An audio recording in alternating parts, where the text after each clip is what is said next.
Cuando uno lee pasajes en la Biblia como el que estamos considerando esta mañana, Segunda de Reyes, capítulo 2, y Marcos, capítulo 9, el pasaje que hemos leído de la transfiguración, uno se queda cuando uno comprende o empieza a comprender estos pasajes, las descripciones, la escena.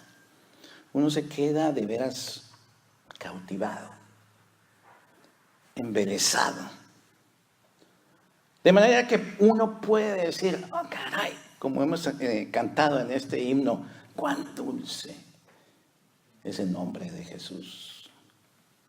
Oh, qué bello esta descripción de Elías, este majestuoso pasaje en donde se ve que este profeta tan especial es arrebatado de su mejor alumno, Eliseo, ante sus propias narices, como diríamos. Y es llevado, es transportado por Dios en una escena majestuosa, por un carro jalado por caballos de fuego en medio de un torbellino. En efecto, estos pasajes bíblicos nos dejan admirados, nos dejan azorados, sorprendidos gratamente, y decimos, como hemos cantado, cuán dulce es nuestro Dios, Jesucristo, en la persona de Jesucristo. Hermanos, entonces, ¿quién era Eliseo? La Biblia lo describe. Cuando uno lee Primera de Reyes y Segunda de Reyes, uno se da cuenta de quién era este profeta tan especial. Él en varias ocasiones dijo nunca haber esperado ser escogido por Dios para llevar el mensaje de Dios ante el pueblo. Pero lo tuvo que hacer. A veces sabía él en los grandes problemas que iba a estar metido. Pero a pesar de imaginarse ya los problemas, él también confiaba en Dios. Y lo que le había dicho, no temas que yo voy a estar a tu lado, eran una fuente de inspiración esas palabras para él. De manera que podría él estar a veces metido en unas escenas en donde él estaría de veras tan abrumado por los enemigos que tenía enfrente, pero él confiaba en Dios.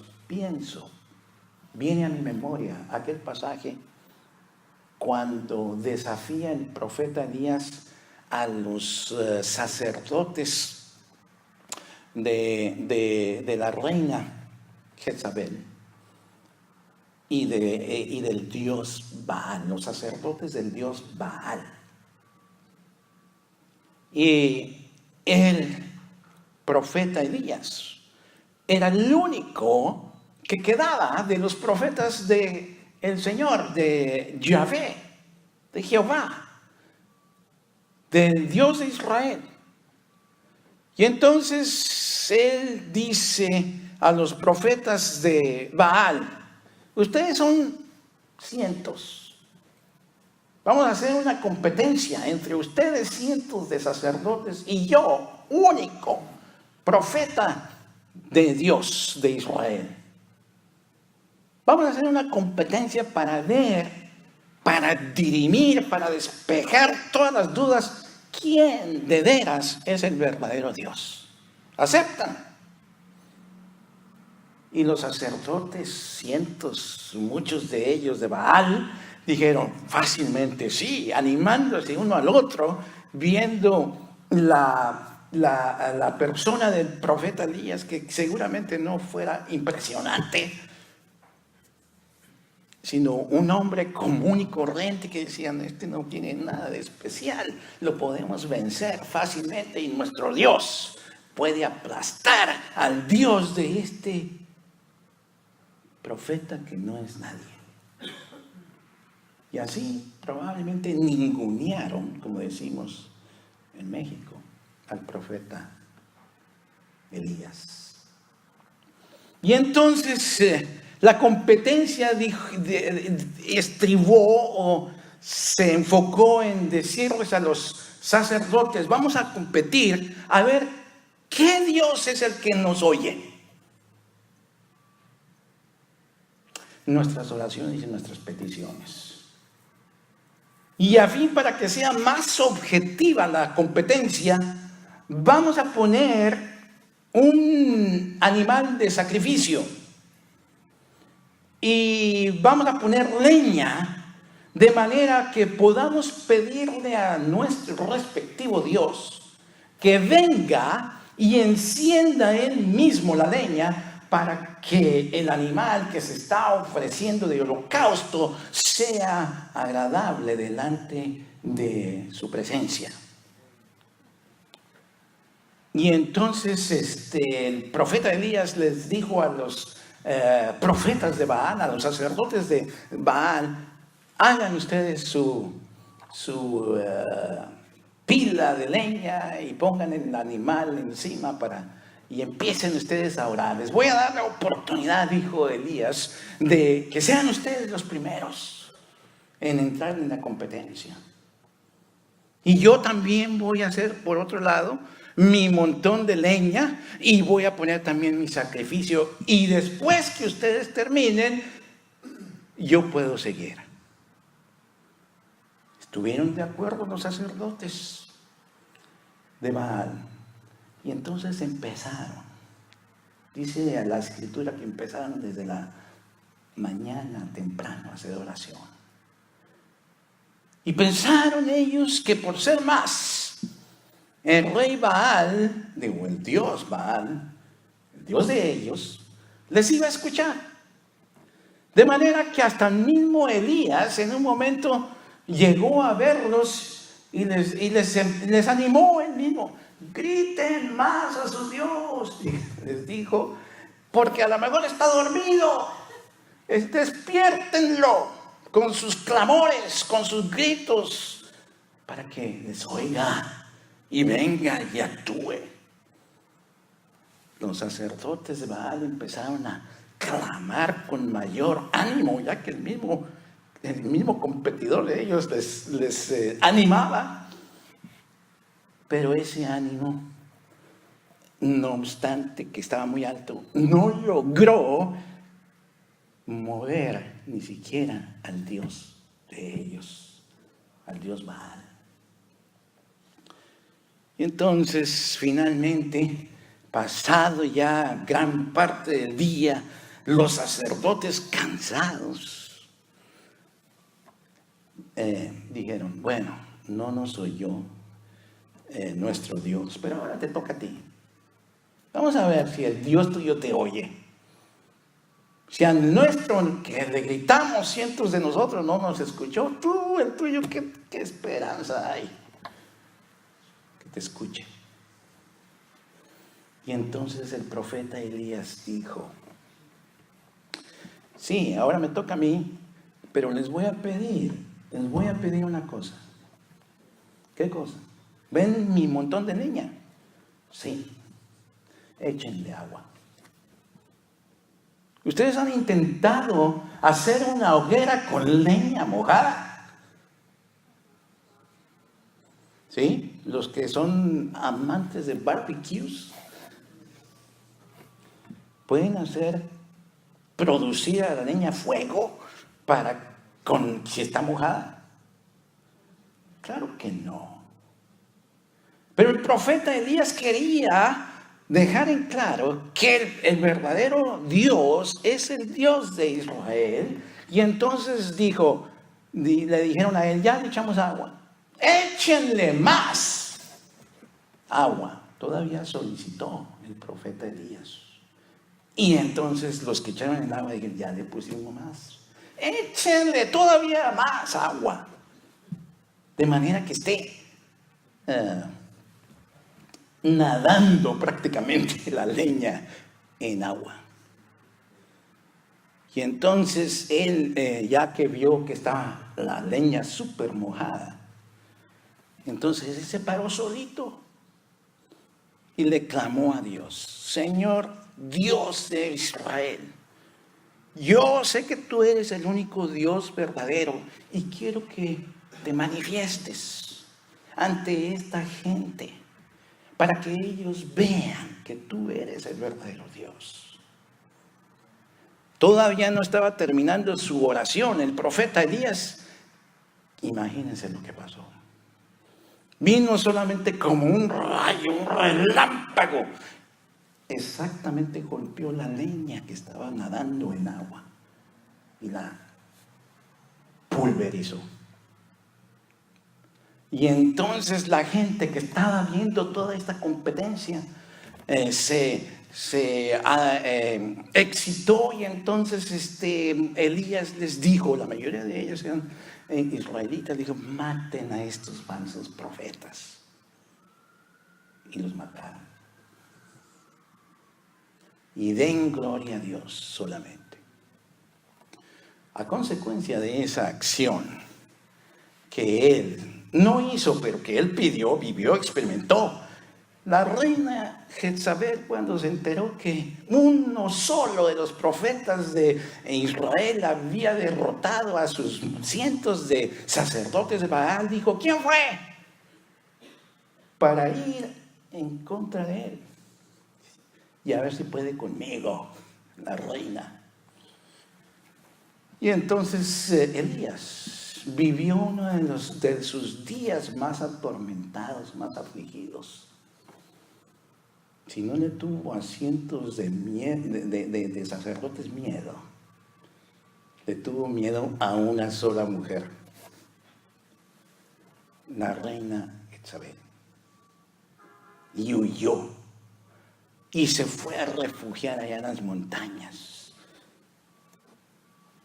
Y allá se quejó amargamente en contra de Dios, o con Dios, porque pensaba que él era el único que había quedado, que serviría a Dios, al Dios verdadero.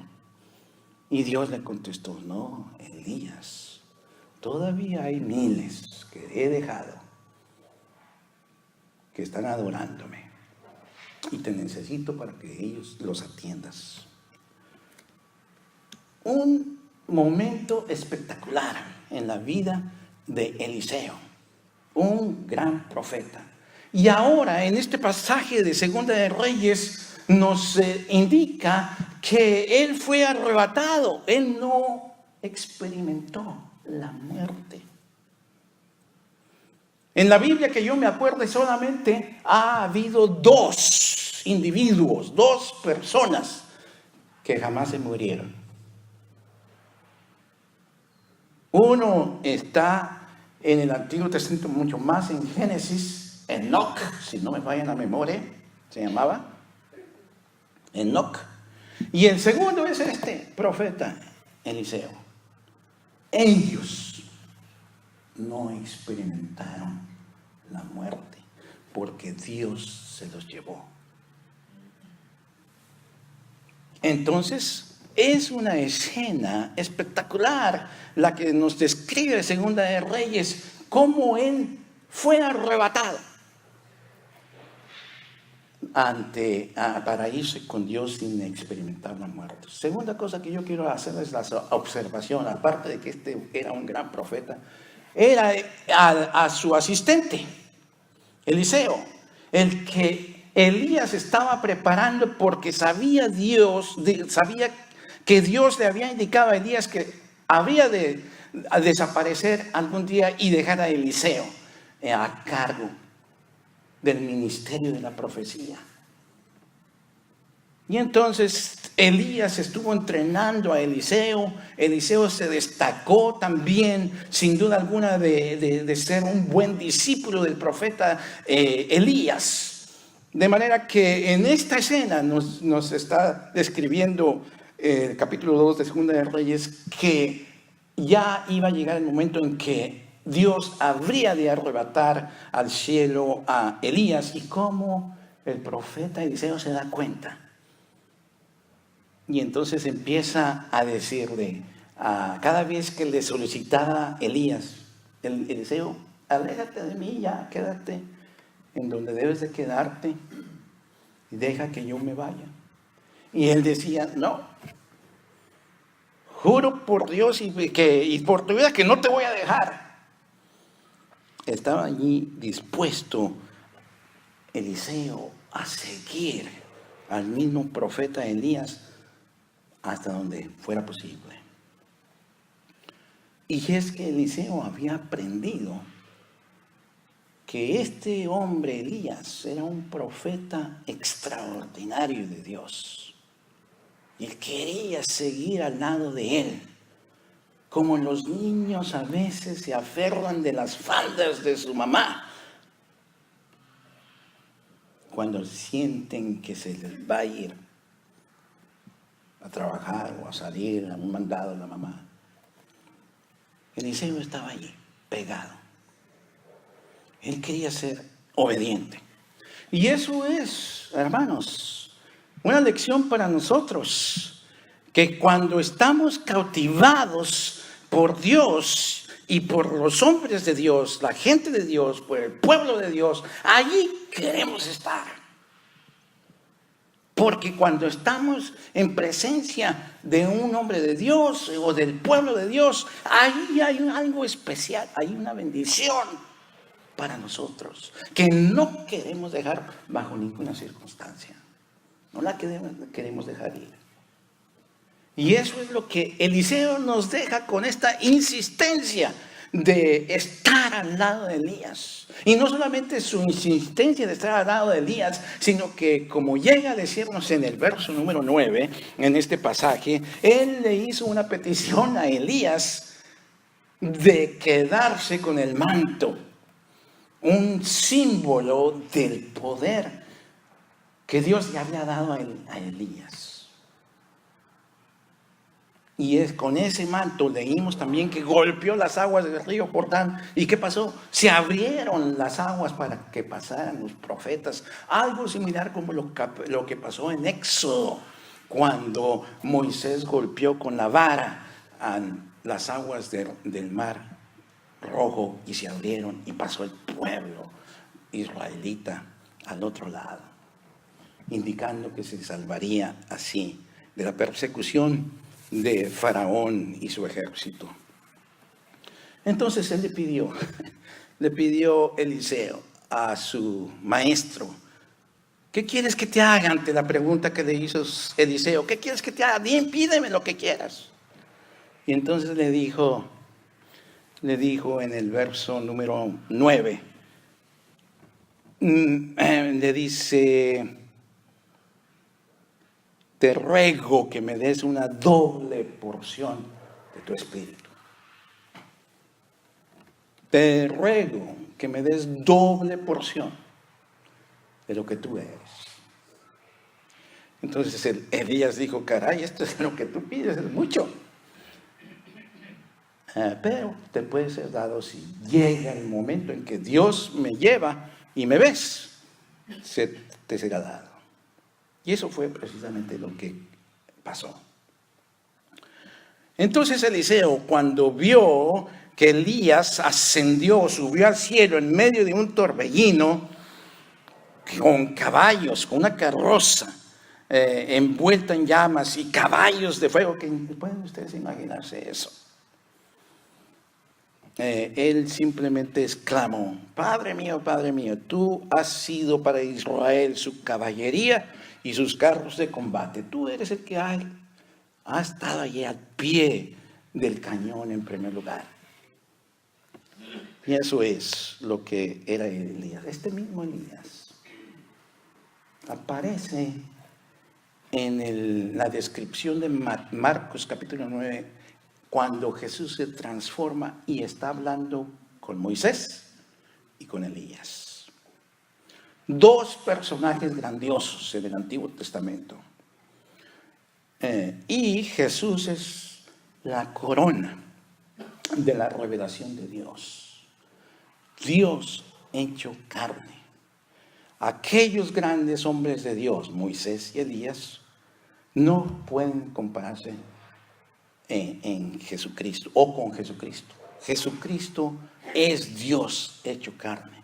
Jesucristo es el Hijo de Dios que, no obstante que vivió una vida perfecta, fue a la cruz y murió, pagando así por todos los pecados de nosotros, por todas las deficiencias, por todas las faltas, por todas esas faltas de dar el peso que Dios exige y demanda de todos nosotros.